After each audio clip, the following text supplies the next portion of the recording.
Hi hello friends, welcome back to creative kitchen. നമുക്ക് ഇന്ന് ഒരു അടിപൊളി മലബാർ സ്പെഷ്യൽ കായ്പോൾ എങ്ങനെ ഉണ്ടാക്കുന്നത് നോക്കിയാലോ. അതിനായി ഞാൻ ഒരു പാൻ ചൂടാക്കി നെയ്യ് ഒഴിച്ച് കൊടുത്തിട്ടുണ്ട്. എന്നിട്ട് സേമിയ ഇട്ട് കൊടുത്തിട്ടുണ്ട്.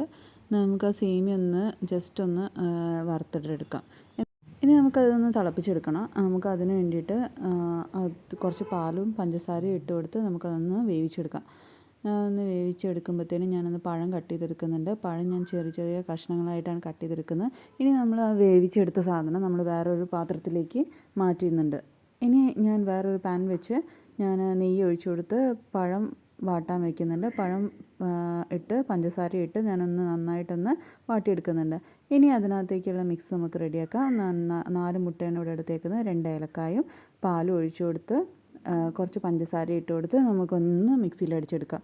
മിക്സിയിൽ അടിച്ചെടുത്ത ആ മിക്സ് നമുക്ക് നമ്മൾ വേവിച്ചെടുത്ത സേമിയത്തിലേക്ക് ഇട്ട് കൊടുത്ത് നമുക്കതൊന്ന് മിക്സ് ചെയ്തെടുക്കാം. എന്നിട്ട് നമുക്ക് വറുത്ത് കോരി വെച്ച പഴം കൂടെ നമുക്കതിനകത്തേക്ക് ചേർത്ത് കൊടുത്ത് ആ മിക്സ് ഒന്ന് റെഡിയാക്കി എടുക്കാം. ഇനി നമുക്കൊരു പാൻ ചൂടാക്കി ഞാനൊരു പാത്രത്തിൻ്റെ മേലെയാണ്, ഒരു പാനിൻ്റെ മേലെയാണ് ഞാൻ ഈ പാൻ വെച്ചേക്കുന്നത്. അപ്പോൾ നമുക്ക് അങ്ങനെയാണ് ബോയിൽ ചെയ്തെടുക്കേണ്ടത്. ഇനി നമുക്ക് ആ മിക്സ് അതിനകത്തേക്ക് ഒഴിച്ചു കൊടുത്ത് നമുക്കതൊന്ന് അടച്ചു വെച്ച് വേവിച്ചെടുക്കാം. ചെറിയ ഫ്ലെയിമിലാണ് വെച്ചേക്കുന്നത്. എനിക്കിവിടെ കായ്പോള റെഡി ആയിട്ടുണ്ട്. നല്ല ടേസ്റ്റി ആയിട്ടുള്ള ഒരു റെസിപ്പിയാണ്. എല്ലാവരും ഒന്ന് ട്രൈ ചെയ്ത് നോക്കണേ. Thanks for watching.